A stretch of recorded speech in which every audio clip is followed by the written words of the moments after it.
tita, pero nung time na yun, ayokong tumawag. Ayoko din sumagot ng telepono. Kasi nalilito ko gusto ko na ayoko Hanggang sa yung cellphone ko, ayoko nang sagutin. Hindi naman ako sumasagot ng cellphone, hindi ko din binabasa. Yung time na yun, parang kinakabahan ako. Tinago ko yung cellphone ko, nilagay ko sa kwarto.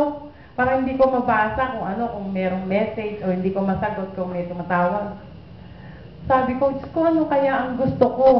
Gusto ko kasi meron akong dahilan. Ang dahilan ko, gusto kong bumalik ng Hong Kong kasi nung nasa Hong Kong ako, choir din ako doon.